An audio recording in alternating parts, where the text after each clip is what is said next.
हमारा जो भारत देश है ना, ये बहुत उल्टा है। जैसे ही सुना कि फलाने व्यक्ति ने गलत कर दिया तो लोग उसे गालियां देने लगते हैं। फिर सुना रहे वो नहीं, वो तो ठीक था, दूसरे ने किया, फिर लोग उसे गालियां देने लगते हैं। अपने यहाँ क्या है कि जैसे ही देखते ना कि हवा चल रही है, वैसे ही लोग बहने लग जाते हैं। ये ध्यान नहीं देते कि कौन गलत है कौन ठीक है। हमारे यहाँ के लोग थोड़े भोले होते हैं ना, इसीलिए। पर मैंने कल भी कहा था, आज भी कह रही हूं, अब भोले बनने की आवश्यकता नहीं है।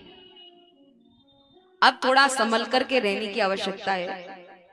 जब दुष्ट ही हमारे भोलेपन का फायदा उठा रहे हैं, जब दुष्ट निशाचर लोग हमारे भोलेपन का, हमारे सहज रहने का फायदा उठा रहे, तो हमें भोले बन करके कोई मतलब ही नहीं है रहने का। थोड़ा समझिए, संभलिए।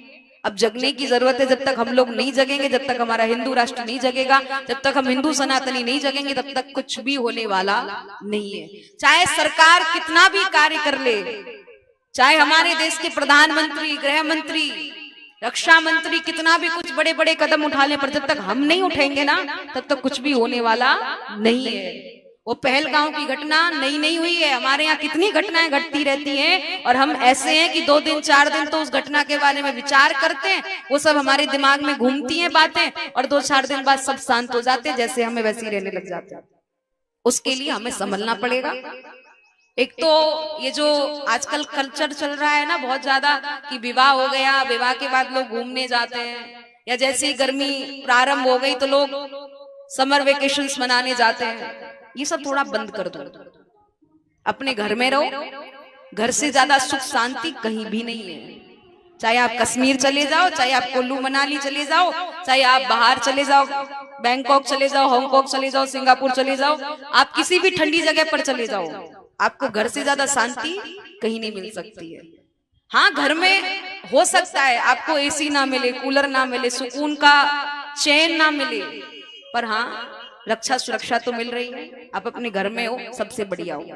कहीं भी भटकने की आवश्यकता नहीं है, कहीं भी सुख और चैन खोजने की आवश्यकता नहीं है। आपके घर में सुख चैन, अगर आपका मन शांत है ना, तो आपको हर जगह ही सुख शांति मिल सकती है। इसलिए आप संभलिए, आप जागिए, वरना ऐसे दुष्ट लोग कब किस रूप में आएंगे और हमें मार करके चले जाएंगे, हमें खुद पता नहीं चलेगा।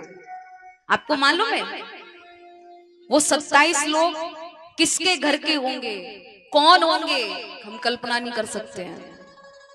हो सकता है कोई बहुत बड़ा ऑफिसर होगा, कोई बहुत बड़ा कोई बिजनेसमैन होगा, उसका परिवार फिर भी चल जाएगा, पर जो छोटे तबके के लोग हैं, जिनका कोई रोजगार ही नहीं होगा, अगर वो व्यक्ति वहां गया होगा तो उसके परिवार पर क्या बीत रही होगी। उसे तो कोई मुआवजा भी नहीं देगा, उसके परिवार पर, उसके बच्चों पर क्या बीतेगी, कल्पना कीजिएगा।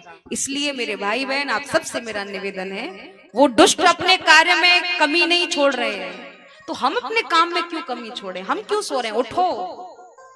क्योंकि हमारा देश आज के समय में देखा जा रहा है तो बहुत पीछे है हमारी सोच से। वैसे पीछे नहीं है, वैसे बहुत आगे, पर हमारी सोच जो अभी सोई हुई है ना, उसको जगाएंगे तब हम आगे ज्यादा बढ़ पाएंगे। इसलिए संभलिए, विचार कीजिए, और जो भी परसों के रोज घटना घटी है वो हमें बहुत बड़ा सबक दे करके गई है। आप सबसे मेरा निवेदन है, विचार करें, संभलें, क्योंकि जब तक हिंदू नहीं जगेगा, जब तक कुछ भी होने वाला नहीं है।